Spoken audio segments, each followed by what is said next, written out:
근데 오늘 본문의 말씀을 주석하기에 앞서서 누가복음 4장 전체의 큰 컨텍스트, 문맥을 이해해야 될 필요가 있습니다. 누가복음 4장에서 예수 그리스도의 사역은 네 가지로 요약되고 있습니다. 4장 14절 15절을 보시게 되면 예수 그리스도께서 갈릴리 여러 회당에서 가르치셨다라고 기록하고 있습니다. 그리고 16절에서 30절을 보시게 되면 나사렛 회당에서 예수께서 가르치셨다라고 말씀하고 있고요. 31절에서 32절은 가버나움 회당에서 가르치셨다고 말씀하고 있습니다. 그러니까 누가복음 4장에서 예수 그리스도의 네 가지 사역들 중에서 누가가 가장 분명하게 부각시켜서 나타내고자 하는 예수 그리스도의 가장 주요한 사역은 예수 그리스도의 가르침입니다.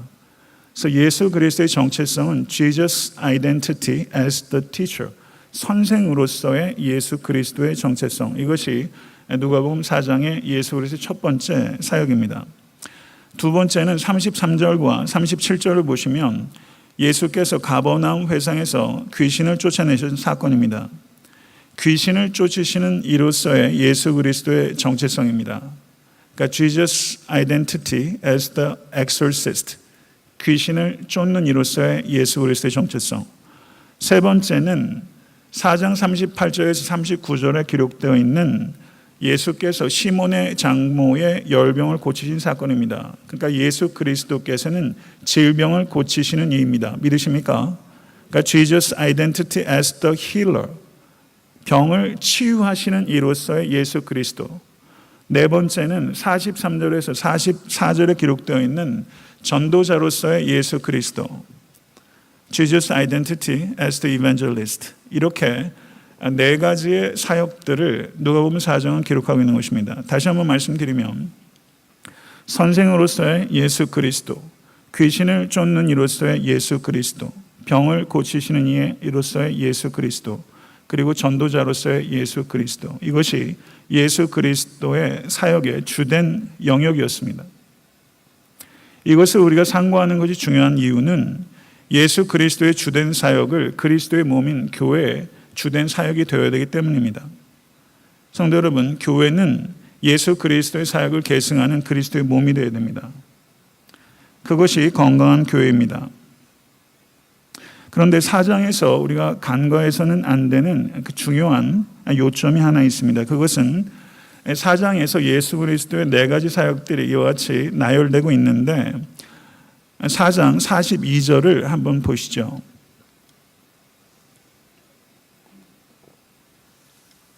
4장 42절, 날이 밝으면 예수께서 나오사 한적한 곳에 가시니 무리가 찾다가 만나서 자기들에게서 떠나지 못하게 만류하라 하매, 이렇게 말하고 있죠. 이 본문이 병행 구절이 마가복음 1장 35절입니다. 누가복음에서는 지금 예수께서 기도하셨다라고 명시적으로 말하고 있지 않지만 병행 본문을 통해서 우리가 살필 때 예수께서 한적한 곳에 가신 것은 기도하기 위함입니다. 그러니까 누가복음 4장에서 예수 그리스도의 사역을 네 가지로 제시하고 있는데 이 사역의 중심에 예수 그리스도의 기도가 있다는 사실입니다. 성도 여러분, 누가 건강한 성도인가, 누가 건강한 교회인가 하는 데 있어서 중요한 것은 영성과 사역의 균형입니다. 사역과 영성의 균형이 이루어졌을 때 그 성도가 조화롭고 건전하고 강력한 성도가 되는 것이고, 교회 역시 이 두 가지의 밸런스가 중요하다는 사실입니다. 성도 여러분, 인생을 우리가 여행에 비유합니다. 어떠한 사람의 여행이 성공적인가? 그것은 두 가지 방향성으로서의 여행입니다. 하나는 하나님으로의 여행이라고 할 수 있습니다. Journey to God, 하나님께로의 여행. 또 하나는 세상으로의 여행이라고 말할 수 있습니다. 하나님께로 가는 여행을 영성이라고 말할 수 있는 것이고, 세상으로의 여행을 사역이라고 할 수 있는 것입니다. 성도 여러분의 신앙생활이 얼마나 건강한가 하는 것의 진단은 이 두 가지 방향으로의 여행이 조화롭게 이루어지고 있는가 하는 것입니다. 성도 여러분, 오늘 손집사님 기도하실 때 우리 자녀들 수련회 가는데 기도하셨는데 정말 기도해 주실 부탁드립니다. 우리 자녀들이 이 두 가지 여행을 할 수 있는 자녀가 된다면 얼마나 멋집니까? 하나님께로 여행을 하고, 그리고 하나님께로만 여행하는 것이 아니라 하나님께로 여행하는 사람이기 때문에 세상을 섬기기 위해서 세상으로 여행할 줄 아는 우리 자녀들이 된다면 정말 소망이 되는 것이죠. 이 두 가지 여행하실 수 있는 모든 건속되실 수 있게 되기를 간절히 축원합니다. 14절에서 15절의 말씀은 말씀드린 대로 예수 그리스도의 사역을 서머리하고 있는 서머리 섹션입니다. 일반적으로 요약하는 부분에 대해서 우리가 성경을 읽을 때 그 부분은 간과하는 습성이 있습니다.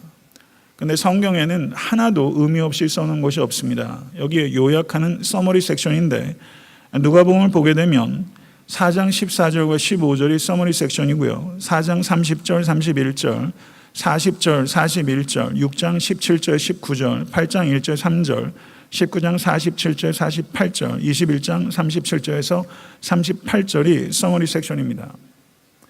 제가 이와 같은 것들을 설교 중에 이야기하는 이유는 개중에 진지하게 성경을 연구하는 사람이 이 가운데 있을 수 있기 때문에 설교를 다시 듣고 다시 들으면서 서머리 섹션을 마크할 사람이 있을 수 있다고 생각하기 때문에 제가 그 부분을 언급하는 것입니다.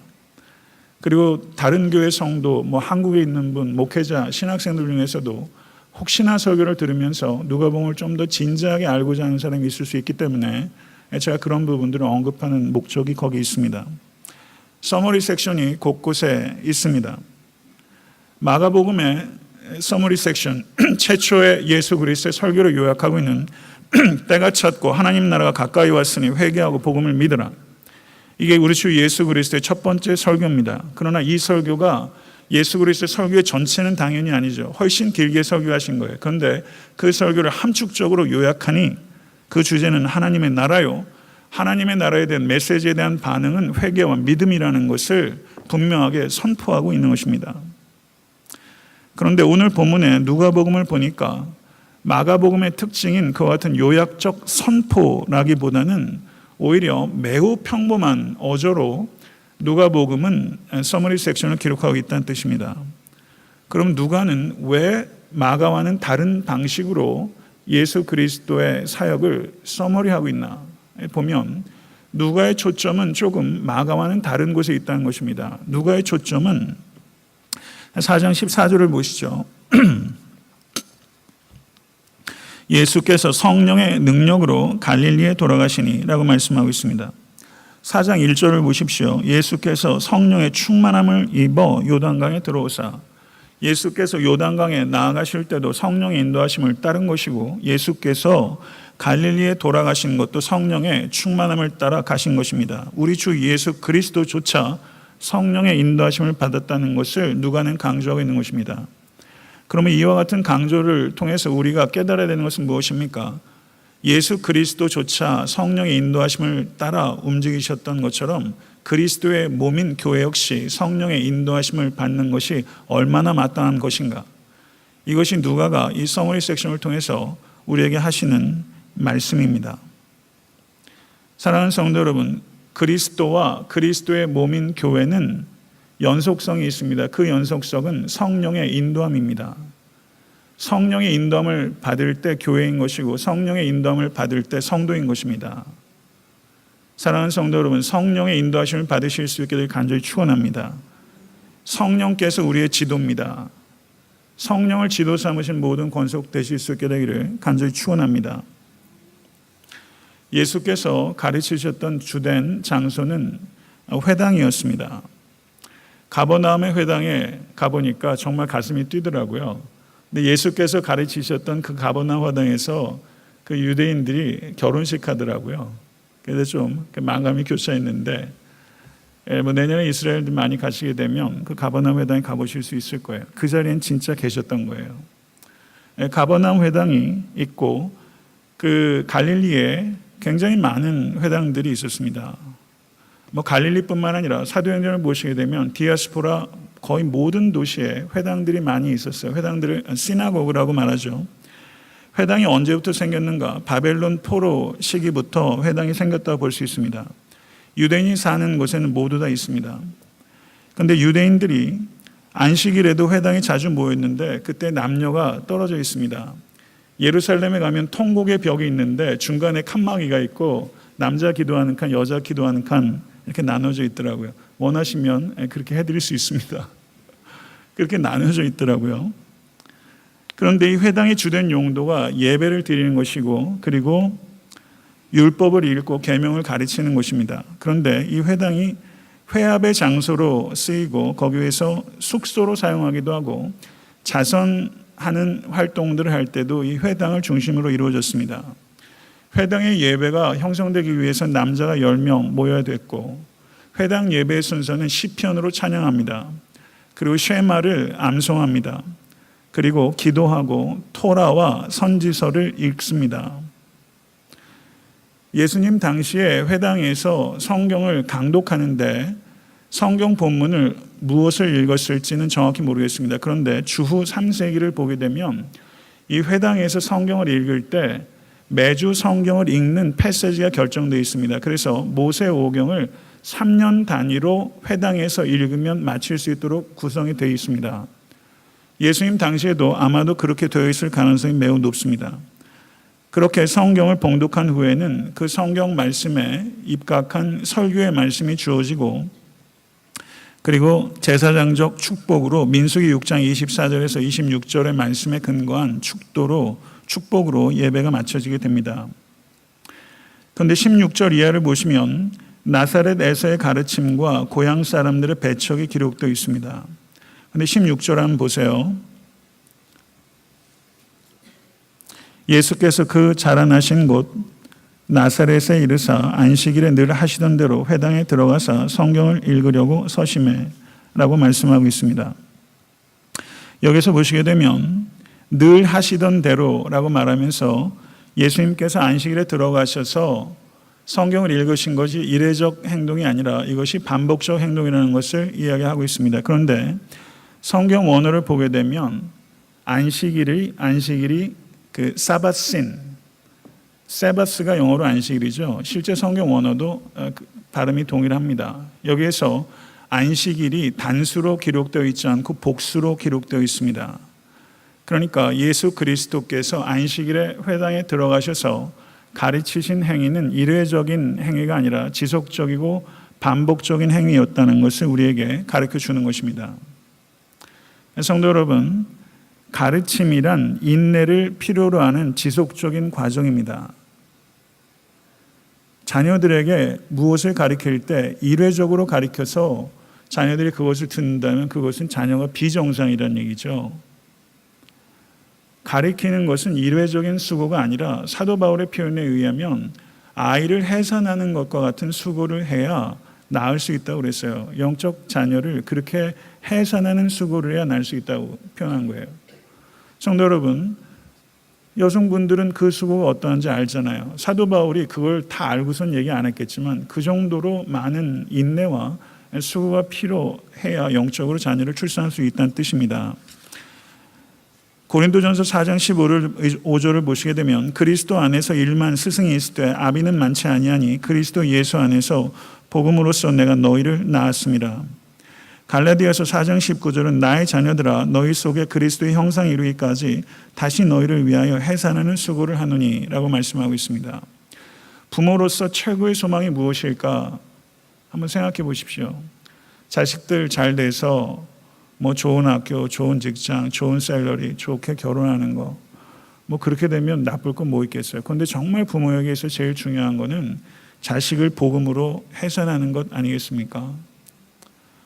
그 축복이 여러분들에게 임할 수 있게 되길 간절히 축원합니다. 정말 중요한 것은 영적으로 해산하는 것입니다. 성도 여러분, 자식들 다 키우셨어요? 그러면 영적으로 만나는 사람들을 해산하는 수고를 하십시오. 이것보다 가치 있는 일을 어디에서 찾으시겠습니까? 그리스도의 형상으로 만들어가는 해산하는 수고에 참여하실 수 있는 모든 권속되실 수 있게 되기를 간절히 축원합니다. 그리고 이 수고는 일회적으로 완성되는 것이 아니에요. 지속적인 헌신과 수고의 과정을 통해서 해산할 수 있어요. 이것을 기억하십시오. 예수님께서 성경을 받으셨는데 그 당시에 이사야서가 두루마기 형태로 쓰여졌을 겁니다. 성경 언어를 보면 이것을 두루마기를 풀다 이런 의미가 있어요. 그리고 덮다라고 우리가 번역되고 있는데 이것은 두루마리를 말다 이런 뜻입니다. 실제 후대에 이 쿰란 공동체에서 이사야서 전체가 하나의 두루마리에 필사된 것이 발견됐어요. 그러니까 그렇게 두루마리에 필사된 이사야서를 예수께서 쫙 펼치신 거예요. 그리고 여기에 보시게 되면 17절 말씀 보시죠. 선지자 이사야의 글을 드리거늘 책을 펴서 이렇게 기록한 데를 찾으시니 곧 주의 성령이 내게 임하셨으니 이는 가난한 자에게 복음을 전하게 하시려고 내게 기름을 부으시고 나를 보내사 포로된 자에게 자유를, 눈먼 자에게 다시 보게 함을 전파하며 눌린 자를 자유롭게 하고 주의 은혜의 해를 전파하게 하려 하심이라 하셨더라. 아마도 그 시간에 그 회당에서는 이 본문 예수께서 읽으신 데가 이사야서 61장 1절과 2절입니다. 아마 그 주간에는 이 부분을 읽게끔 돼 있지 않았던 것 같아요. 혹은 다른 본문을 요청받았던 것 같습니다. 그런데 예수께서는 거기에 따르지 않고 이사야서 61장 1절과 2절을 예수께서 찾으셔서 그것을 의도적으로 읽으셨어요. 그리고 그 내용이 제가 조금 전에 읽은 바와 같습니다. 그러니 어떻습니까? 다른 사람들이 놀랬겠죠. 오늘 읽어야 될, 강독해야 될 본문이 아니라 예수께서 이사야서 61장 1절과 2절을 의도적으로 선택해서 읽으셨어요. 그러니까 사람들이 상당히 흥미진진했을 겁니다. 혹은 상당히 불편한 사람도 있었을 거예요. 회당장은 되게 불편했을 거예요. 사람들이 여기 보면 다 주목하였더라라고 말하면서 예수께서 그 본문을 읽으신 의도에 대해서 상당히 흥미진진하게 바라보고 있었습니다. 그런데 21절의 말씀을 보시죠. 20절부터 다시 한번 보겠습니다. 책을 덮어, 이 덮어는 두루마리를 말단 뜻입니다. 그 맡은 자에게 주시고 앉으시니, 성경은 일어서서 읽으셨는데 가르침은 앉아서 주어집니다. 이 당시에 일반적으로 가르치는 행위는 앉아서 합니다. 앉았다는 것은 가르침이 시작됐다는 것을 이야기합니다. 회당에 있는 자들이 다 주목하여 보더라 라고 말하고 있습니다. 그러니까 지금 사람들이 눈이 막 번쩍번쩍하는 거예요. 지금 이게 주목하는 것이 예수 그리스도에 대해서 호의적으로 보는 건지 아니면 무슨 꼬투리를 잡으려고 하는 건지, 이 주목하는 것이 성격을 한번 생각해 볼 필요가 있습니다. 그런데 21절 보니까 예수께서 그들에게 말씀하시되 이 글이 오늘 너희 귀에 응하였느니라. 이렇게 말씀합니다. 여기에서 성경 원어를 보면요, 예수께서 그들에게 말씀하시되 라고 번역하고 있는데, 이 부분 번역하고 있는 부분이 에르사토, 데레게인 이런 뜻입니다. 에르사토라는 말은 비겐, 과거 시제로 그 비겐, 그 다음에 레게인은 투부정사입니다. 그러니까 began to say 이렇게 말할 수 있는 것입니다. 그러니까 예수 그리스도께서 그들에게 말씀하시기 시작하셨다 이렇게 되는 건데, 그러니까 예수께서 말씀을 하시기 시작하셨다는 것은 이 말씀이 상당히 길어졌다 이런 뉘앙스가 전달되는 겁니다. 그런데 예수 그리스도께서 상당히 설교하셨던 설교의 요약이 무엇이냐? 그것이 무엇입니까? 이 글이 오늘 너의 귀에 응하였느니라. 이것이 예수 그리스도의 설교의 요약입니다. 이 글이 오늘 너희 귀에 응하였느니라. 성도 여러분, 예수 그리스도의 이 중요한 설교를 이렇게 요약한 것입니다. 그러면 여기에서 발견해야 될 중요성이 무엇입니까? 이 글이 오늘 너희 귀에 응하였느니라. 예수께서 이사야서의 말씀 61장 1절에서 2절의 말씀을 읽으셨습니다. 그리고 본인이 그 말씀을 읽으셨는데 그 말씀의 성취가 바로 나다. 이 말씀이 오늘 너희 귀에 응하였다.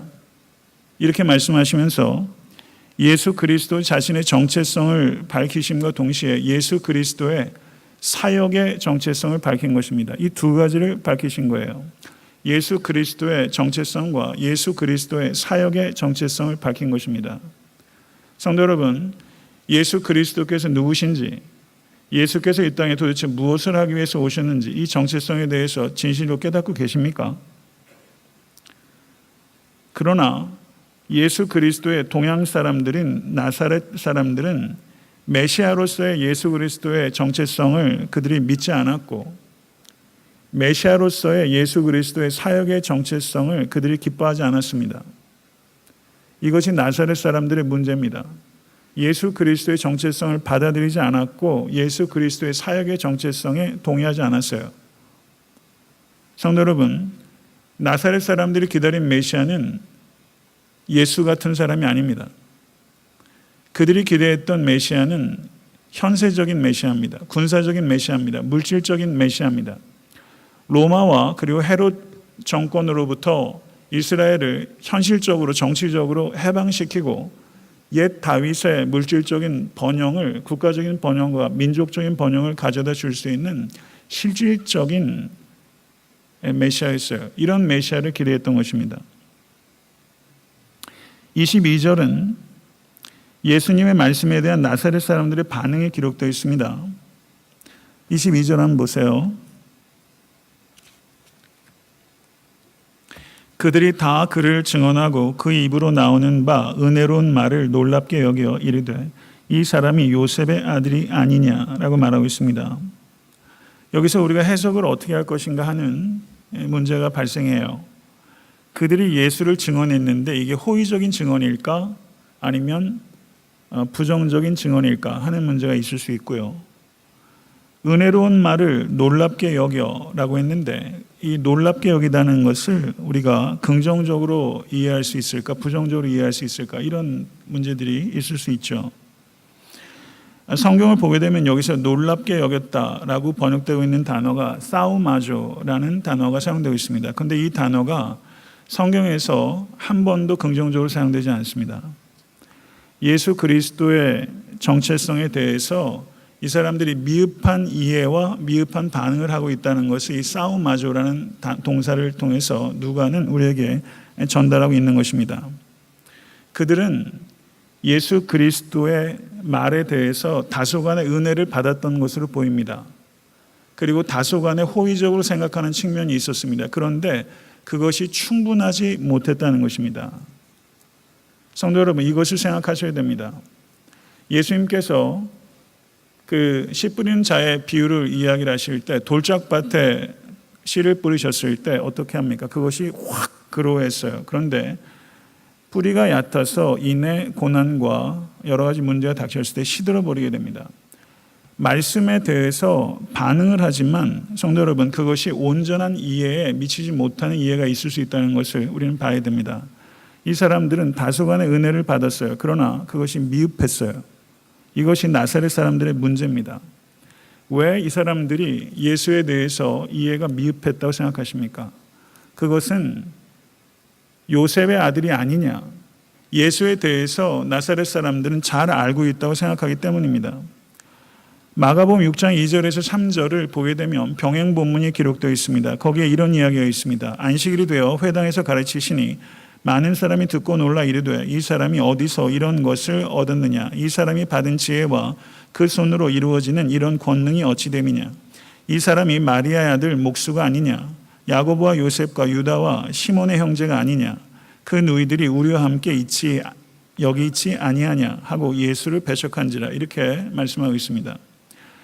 성도 여러분, 성경을 주의 깊게 읽다 보면 마가복음 6장 2절 3절은 질문을 무려 5개나 쏟아놓고 있다는 것을 보게 됩니다. 그러니까 나사렛 사람들은 예수 그리스도의 정체성에 대해서 혼돈을 일으키고 있는 것입니다. 5개나 질문을 던지면서 나사렛 사람들이 나사렛 예수의 정체성에 대해서 극심한 혼란상에 빠져 있다는 것을 표현하고 있는 것입니다. 왜 예수에 대해서 나사렛 사람들이 혼란상에 빠졌을까요? 한번 생각해 보세요. 잠깐 쉬어가면서 한번 묵상을 한번 해보시기 바랍니다. 예수 그리스도께서 어려서부터 같이 있는 것을 동네에서 다 본 거예요. 그 정도 동네 되면은 진짜 집에 숟가락 숫자까지 알 만큼 알죠. 어떻게 컸는지 알죠. 예수 그리스도의 그 소년 때의 모습을 보게 되면 예수 그리스도 안에 숨길래도 숨길 수 없는 비범함 있죠. 그 눈빛이나 태도를 보게 되면 그 관용과 긍휼이 이 자라나는 과정 가운데 그래도 공생애 하실 때까지 30살 때까지 보게 되면 예수 그리스도의 면면을 통해서 무엇인가를 안 느끼는 것도 불가능할 것 같은데 지금 나사렛 사람들이 예수를 이해하지 못하고 심지어 벼랑 끝에서 밀어서 죽이려고 하는 이런 태도를 보인다는 것이 사실은 좀 혼란스럽게 느껴질 정도로 그렇습니다. 왜 나사렛 사람들이 예수를 이해하지 못하고 죽이려고 했을까? 실제 여러분이 나사렛 사람이라고 한번 생각을 해보세요. 도대체 뭐가 문제일까? 나사렛 사람들의 문제가 우리와 상관없는 문제가 아니에요. 나사렛 사람들의 문제는 왜 나사렛 사람들의 배척을 전치시켰나? 그것은 예수 그리스도의 사역 전체가 이와 같은 어두운 그림자가 깔려 있는 것이라는 것을 얘기하는 거예요. 나사렛 사람들은 어느 한 특정 지역의 사람들을 얘기하는 것이 아니라 이스라엘 백성 전체가 예수에 대한 반응을 가장 전형적으로 드러내는 사람들입니다.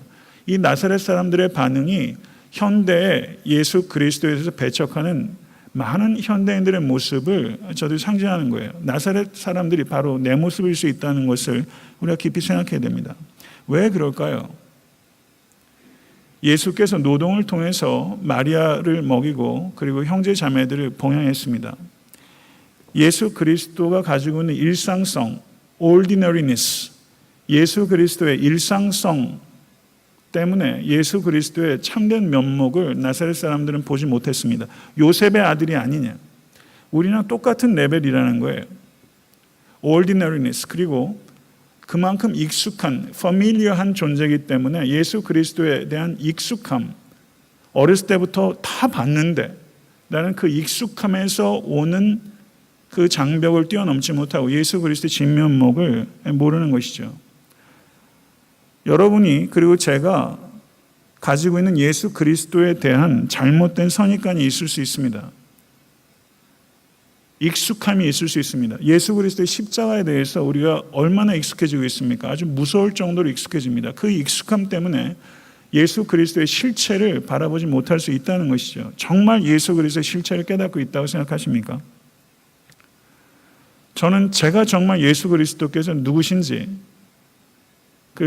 앤티 라이시라는 학자가 쓴 책 중에 What did Paul really say? 라는 책이 있어요. 폴이 정말 무엇을 얘기했을까? 폴이 정말 무엇을 얘기했을까? 이 책 제목이 그래요. 그게 말하는 메시지는 뭐예요? 강단의 많은 목회자들이 폴이 정말 얘기한 것을 설교하지 않고 있다는 뜻 아니겠어요? 예수께서 정말 무엇을 말씀하셨을까? 예수께서 하신 행동은 정말 무엇을 의미하는 것일까? 이것을 목회자인들 그것을 분별하는 게 저는 쉬운 문제라고 생각하지 않습니다. 그렇다고 공부를 많이 해야 된다고 그렇게 되는 문제는 아니지만 정말 성령에 의지해서 예수께서 정말 무엇을 말씀하셨을까? 정말 예수께서 그 행동을 통해서 무엇을 우리에게 전달하고 하셨을까? 이것에 대해서 우리가 겸손하지 않으면 우리 역시 선입견이라는 편인견이라는 벽의 장벽에 막혀서 예수 그리스도의 실체에 접근하지 못하고 내 마음대로 예수 믿다가 소견대로 좋은 대로 행하다가 사사기식으로 말하면요, 예수를 벼랑에서 밀칠 수 있습니다. 예수님을 벼랑에서 밀치는 사람들이 교회 밖보다 교회 안에 더 많지 않습니까?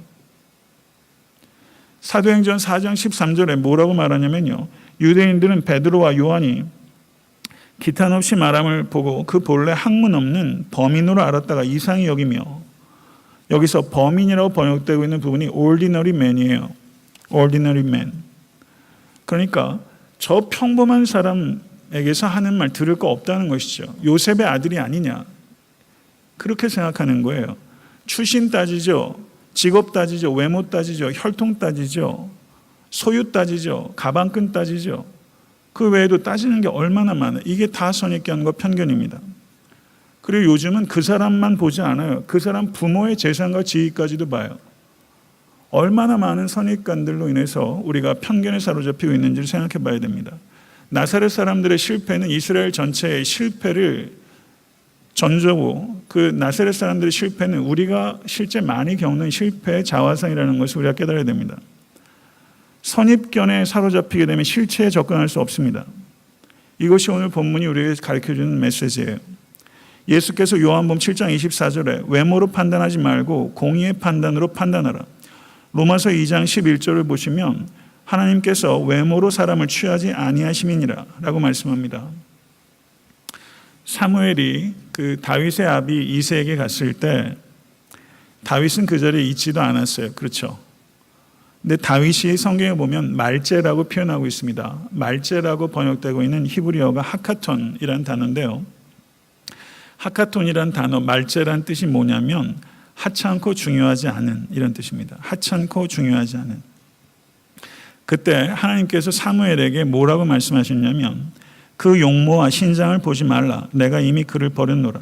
나의 보는 것은 사람과 같지 아니하니 사람은 외모를 보거니와 나 여호와는 중심을 보느니라. 하나님께서는 하카톤, 하찮고 보잘것없는 다윗을 통해서 하나님께서 하나님의 나라를 세우시고 저를 군왕으로 세우셨어요. 여호와 하나님께서 보시는 것처럼 정말 보고 계십니까?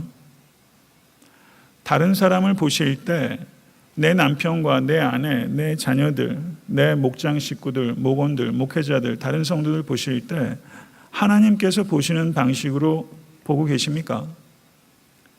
그것을 최소한 의식하고 계십니까? 그냥 나 불편하게 하는 대로, 나 마음 상하게 하는 대로 그냥 감정대로 보고 계시지 않습니까? 최소한 그렇게 반발하지 말고 마치 공을 땅바닥에 패대기를 치면 공이 튀어오르는 것처럼 저 사람이 나한테 하는 대로 그냥 반발하는 거 말고요. 하나님께서 저 사람을 어떻게 볼까 하는 방식으로 그 사람을 보려고 하는 노력들을 하고 계세요. 제일 어려운 대상이 가족 아닙니까? 남편과 아내요. 자녀들이죠. 하나님께서 어떻게 보실까? 하나님께서 저 사람의 중심을 보시는데 나는 사람의 중심을 보려고 했던 노력들을 해보신 적 기억나세요? 그 사람의 중심에 접근해 보려고 노력해 보셨어요? 제가 목회자가 돼서 얻는 제일 큰 유익은요, 어쨌든 간에 그 중심을 보려고 하는 인위적인 노력을 할 수 있다는 데 있어요. 성도님들이 저한테 오셔서 이렇게 상담을 하시다 보면 이분이 이런 문제를 겪고 계시는구나. 그랬더니 그분에 대한 이해가 되더라고요.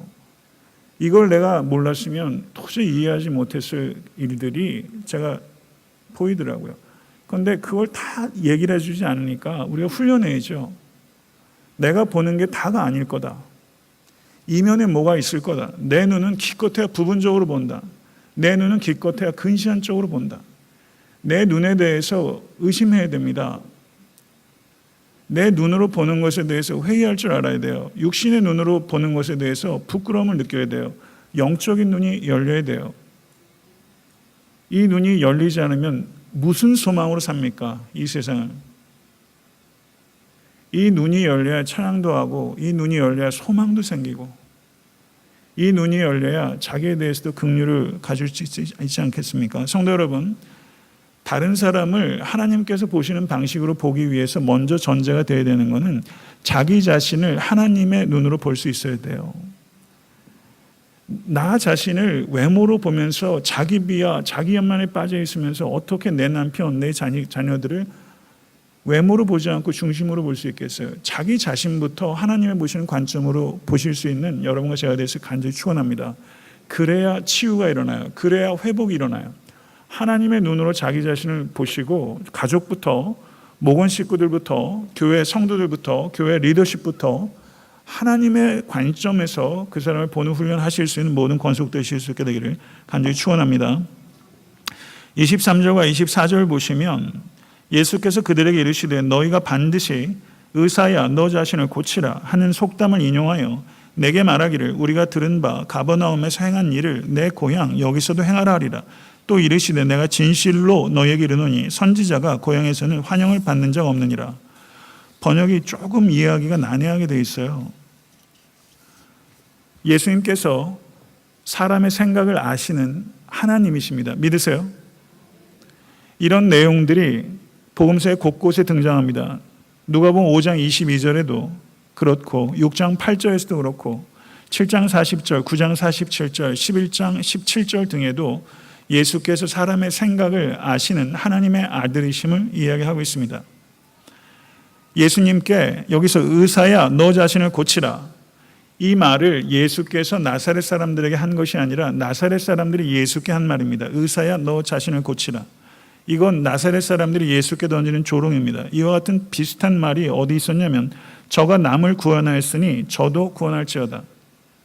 십자가 아래서 유대인들이 예수께 했던 말과 지금 동일한 뉘앙스의 말을 하고 있는 거예요. 무슨 말인고 하니 나사렛 사람들이 가버나움에서 예수께서 행하신 일들에 대한 소문을 들었어요. 그러나 그 소문을 믿지 않았어요. 회의했어요. 왜요? 요셉의 아들이기 때문에. 믿지 않았어요. 그러고서 뭐라고 한 거냐면 아까 말씀대로 의사야 너 자신을 고치라.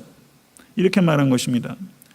이 말씀은, 이 이야기는 냉소적인 거죠. 간단하게 말씀을 드리면 우리는 기껏해야 너를 요셉의 아들로 생각한다. 이 의식을 깨고 싶다면 너가 이야기한 것처럼 이사야서 61장 1절과 2절이 오늘 응했다고 하는 말이 너의 말이 진실이라고 생각한다면 요셉의 아들이라는 우리의 생각을 깨뜨릴 수 있을 만큼 현란한 기적을 보이거라. 그러면 믿겠다. 이게 나사렛 사람들의 얘기예요. 이해되시죠? 그 이야기를 한 거예요. 우리가 갖고 있는 생각은 확고부동하다. 깨뜨리겠느냐? 기적을 보이라. 이게 나사렛 사람들의 이야기입니다. 그랬더니 예수께서 뭐라고 말씀하시냐면 내가 진실로 너에게 이르노니 선지자가 고향에서는 환영을 받는 자가 없느니라. 예수님께서 기세가 꺾이셨습니까? 안 꺾이셨습니까? 기세가 전혀 안 꺾이셨어요. 예수님의 이 커리지를 배우실 수 있는 여러분과 제가 될 수 있기를 간절히 바랍니다. 전혀 기세가 꺾이지 아니하셨어요. 그러고서 뭐라고 말해요? 누가복음에만 있는 말입니다. 엘리야 시대에 많은 과부들이 있었다. 그러나 오직 이방의 시돈 땅에 있던 사렙다 과부만이 구원을 얻었다. 엘리사 시대에 많은 나병 환자들이 있었다. 그러나 오직 이방의 나만만이 구원을 얻었다. 이 이야기를 하시면서 예수께서 정면으로 그들을 치셨죠. 이 이야기를 통해서 자신을 배척하는 것은 엘리야와 엘리사를 배척했던 이스라엘 백성들과 같이 배척하는 것과 동일한 것이며 엘리야와 엘리사를 배척한 결과 이방 사람들이 유익을 얻었던 것처럼 너희들이 나를 배척한 결과 너희들은 아무 유익을 얻지 못하게 될 것이다. 이것이 예수님의 말씀이에요. 이건 대단한 용기죠. 대단한 용기입니다. 그랬더니 사람들이 발끈했어요. 그리고 저들이 분노했다고 말하면서 그들의 나사렛 사람들이 처음에는 어떻습니까? 주목하더라. 그리고 은혜의 말씀으로 인해서 놀라더라. 그렇죠. 다소 긍정적인 관점을 가지고 있다가 계속 악화되면서 결국은 예수를 벼랑에서 밀어버리겠다는 생각을 할 정도입니다. 수십 년을 본 사람들인데 말이죠. 그랬는데 30절 말씀을 보세요. 이제 설교를 맺도록 하겠습니다. 4장 30절 말씀 보세요. 다 같이 읽겠습니다. 예수께서 그들 가운데로 지나서 가시니라. 예수께서 그들 가운데로 지나서 가시니라. 예수께서 그들 가운데로 지나서 가시니라. 이게 도대체 어떻게 가능합니까? 사람들이 화가 나가지고 마을 사람들 중에서 상당수가 한 3명만 붙잡아도 사실 꼼짝 못하는 거 아니에요? 그런데 예수께서 그들 가운데로 지나서 가셨다. 기적이 일어났던 걸까요? 아니면 기적이 일어나지 않았다면 도대체 어떤 일이 일어났던 걸까요? 이 나사렛 사람들의 요구는 요셉의 아들이라는 우리의 생각을 깨뜨릴 만큼 현란한 기적을 보이라. 이게 요청이었죠. 예수께서 그래서 그걸 거절하셨어요. 그런데 벼랑에서 밀어서 죽이려고 할 때 그때 기적을 베푸셨다. 그러면 논리적으로 잘 안 맞아요. 기적을 행하시기를 거절하셨는데 본인이 생명을 얻을 때는 기적을 행하셨다. 잘 모르겠어요. 누가복음의 기록만을 보게 되면 이때 그들 가운데로라고 말하면서 디아라는 전치사를 사용해서 그들 한가운데로 예수께서 유유히 걸어서 가셨어요. 그러면 기적이 실제 있었는지 어떤 다른 무엇이 있었는지 누가는 얘기하고 있지 않습니다. 그러니까 여기에서 예수께서 도피할 수 있었던 방법이 기적이 수반됐을까 기적이 없었을까 하는 게 초점이 아니라 요한복음에 따르면 아직 때가 이르지 않았기 때문입니다. 그렇게 말하는 것이 건전하다고 생각합니다. 아직 때가 이르지 않았기 때문에 예수께서 죽지 않으신 것입니다. 여기서 하나 중요한 것은 가시니라라는 말입니다. 가시니라. 성도 여러분, 신앙생활을 걷는 거에 비교합니다. walk, 걷는 거에 비교해요. 오직 의인은 믿음으로 말미암아 살리라 했을 때 그 살리라는 단어도 걷는 것과 연관이 됩니다. 이 단어가 포르오마이라는 단어예요. 걷는다라는 단어입니다. 그런데 예수께서 공생에 들어가셔서 걷는다는 표현이 여기 처음 등장합니다. 다음 용례는 어디 있냐면 날이 밝으면 예수께서 나오사 한적한 곳에 가시니라고 말하면서 그때 포르오마이라는 단어가 또 나오고요. 누가복음 22장 22절을 보게 되면 인자는 이미 작정된 대로 포르오마이 가거니와 그를 파는 그 사람에게는 화가 있으리로다 이렇게 말하고 있습니다. 예수님께서 가는 사람이에요. 예수님께서는 계속 무빙하는 분이라는 뜻입니다. 그러면 예수님께서 계속 가는데 그 가는 정착력이 무엇입니까? 예수께서 어디로 가고 계세요? 십자가로 가고 있어요. 예수께서 계속 가고 계시는데 사람 사이를 뚫고서 예수께서 가고 계세요. 어디로 가고 계세요? 십자가를 향해서 가고 있어요. 이거를 봐야 되는 것입니다. 괴테가 이런 말을 했습니다. 중요한 것은 지금 우리가 어디 있느냐 하는 것이 아니라 어디로 가고 있느냐 하는 것입니다. 이게 괴테의 말이에요. 중요한 것은 지금 우리가 어디 있느냐 하는 것이 아니라 어디로 가고 있느냐 하는 것이다. 성도 여러분, 삶의 목표가 분명해지면 삶이 단순해집니다. 만약에 삶이 어수선하다면 삶의 목표가 분명하지 않기 때문입니다. 목적지가 있는 여행을, 목적지가 있는 길을 여행이라고 말하고 목적지가 없는 길을 방황이라고 말합니다. 성도 여러분, 한번 자신을 되돌아보세요. 성도 여러분께서는 여행하고 계십니까? 아니면 방황하고 계십니까? 중요한 질문이죠. 한번 겸손하게 한번 생각해 보세요. 목적지가 있는 여행을 하고 계십니까? 아니면 목적지가 없는 방황을 하고 계십니까? 이런 말이 있습니다. The meaning of my life is knowing and showing God. 이런 말이 있어요. 나의 삶의 의미는 하나님을 아는 것과 하나님을 나타내는 것입니다. 이것이 여러분과 저의 목적지가 될 수 있게 되기를 우리 주 예수 그리스도 이름으로 간절히 축원합니다. 하나님을 아는 것과 하나님을 나타내는 것. 나사렛 사람들, 성난 사람들 한가운데를 지나서 예수께서 십자가를 향해서 가신 것처럼 여러분의 삶의 번잡하고 분주한 한가운데를 지나서 표대를 향해서 전진하실 수 있는 포르오마이 하실 수 있는 모든 권속 되실 수 있게 되기를 우리 주 예수 그리스도 이름으로 간절히 축원합니다. 기도하겠습니다. 존귀하신 주님, 예수 그리스도께서 공생애를 시작하시면서 정작 본인의 출생지인 나사렛 사람들의 무지와 오해와 또한 박해를 받으셨던 일에 대해서 저희들이 말씀을 통해서 배웠나이다. 하나님 아버지, 나사렛 사람들뿐만 아니라 우리 개개인에게도 선입관과 편견이 있어서 하나님께서 보시는 관점으로 보질 못하고 외모로 볼 때가 많이 있어서 진리를 깨닫지 못하고 왜곡하며 어지럽게 살 때가 많은 죄인인 것을 이 시간 주님 앞에 고백합니다. 아버지 하나님, 진리의 영을 비춰주셔서 우리가 하나님께서 보시는 것을 볼 수 있는 영안이 열릴 수 있도록 주여 인도해 주시고 주님 앞에 더욱더 겸손할 수 있도록 인도해 주시며 세수를 세 부대에 담는 것처럼 우리의 심령이 세 부대가 되는 역사가 있을 수 있도록 인도해 주시옵소서. 존귀하신 주님, 이민생활 열심히 산다고 살고 있습니다. 그러나 아버지, 정말 무엇을 향해 가고 있는지 우리가 각자를 되돌아볼 수 있도록 주여 은혜 베풀어 주셔서 나사렛의 성난 군중들 한가운데를 뚫고 걸어가셨던 주님처럼 우리도 세상길에서 정형 없이 달리지 않게 하시고 허무함을 맛보지 않도록 삶의 끝에서 그와 같은 인생 살지 않도록 지금 오늘 이 시간 결단하여 하나님을 아는 것과 하나님을 나타내는 일에 삶의 표대로 정하여 삶을 더욱더 단순하게 살아가기로 결단하는 모든 권속될 수 있도록 인도하여 주시옵소서. 예수 그리스도 이름으로 간절히 축복하며 기도드리옵나이다. 아멘.